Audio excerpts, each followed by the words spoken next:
Hello everybody, welcome back to Screen Stars. I'm here today to bring you my review for the 2021 action film Without Remorse, a film that is directed by Stefano Sollima and it stars Michael B. Jordan, Jodie Turner-Smith, Jamie Bell and Guy Pearce. Now this is the newest Amazon exclusive film and it focuses on Michael B. Jordan's character, John Kelly, who is a specialist military guy. We see him do this op at the beginning over in Russia. It kind of doesn't go particularly well.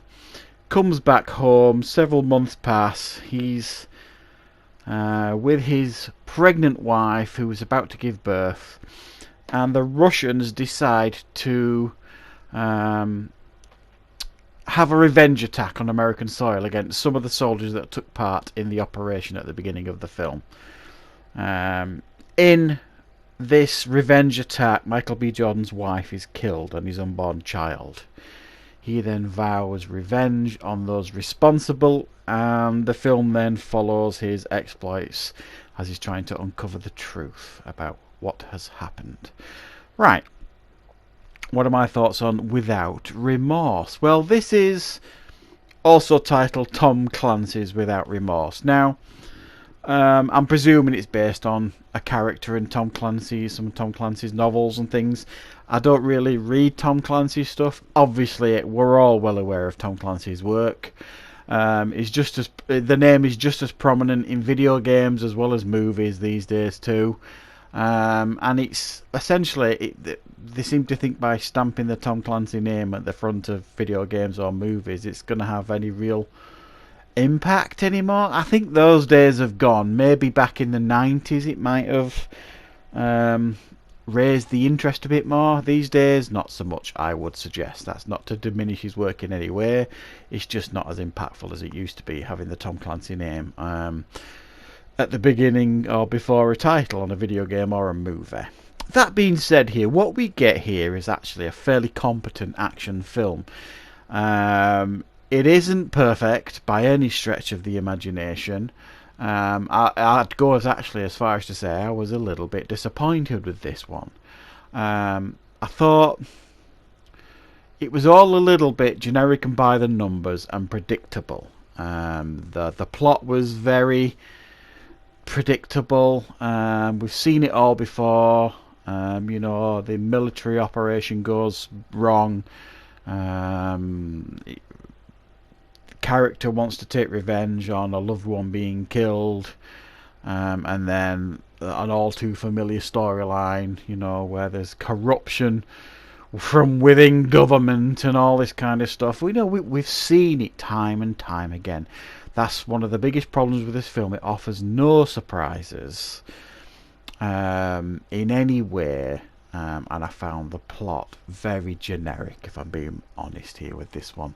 And it's a real shame because there's some real good stuff going on here. I think Michael B. Jordan handles this role well. He's obviously a very physical actor. We've seen that in many of his film roles previously. And this could have been a character that really worked on screen. I just kind of feel like they mishandled him a little bit, this character. Yes, some of the action scenes are very watchable. And fun, certainly. I mean, the shootouts are all handled competently. There's a good fight scene in a prison where he takes on the prison guards. There's a good aeroplane sequence where it crashes. So everything is handled, well. All the action scenes, you're not going to have any problem with any of the action scenes. My issue here is you've got this character who has lost everything. And other than a weep when he goes back home for one scene, that's it. Boom. You don't really ever see him play this part of a guy who's on the edge. Literally. He's lost everything. He's nothing else to lose.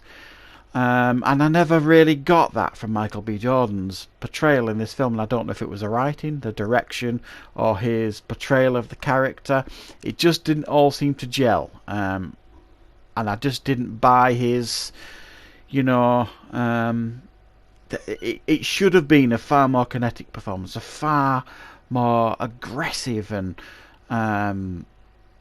a guy taking risks and not caring, and you know, there was just it felt like it was missing. He was too often, if you like, he was happy to team up with others. He never really felt like this was a man going out on his own, getting his revenge on his own back, and this sort of thing. Felt like he was getting cooperation from all these other people when, you know, it didn't feel like that's how it should have been. And I know I'm not explaining this particularly well. It just didn't seem to fit the character well. And I don't know this character at all, as I've mentioned. I've not read any of the books. This is the first time I've heard of this character. I think if they're going to do like a revenge flick, give us a revenge flick. Do you know what I mean? It felt too grounded, I guess, at times. You know? And I would have preferred something to be a little bit more, stretch the imagination a little bit. It's an action film. You know, if you can't stretch the imagination a little bit in a film like this, then do it. Don't do it. There's too many red herrings in the film as well. What they think are clever red herrings to try and keep you guessing as to who the person is within government that's stirring the pots, if you like. It's easily solvable. You know what I mean? You've got two to choose from, and it doesn't really take you that long to figure it out who is ultimately the one pulling the strings from within the US government, and the one ultimately to blame.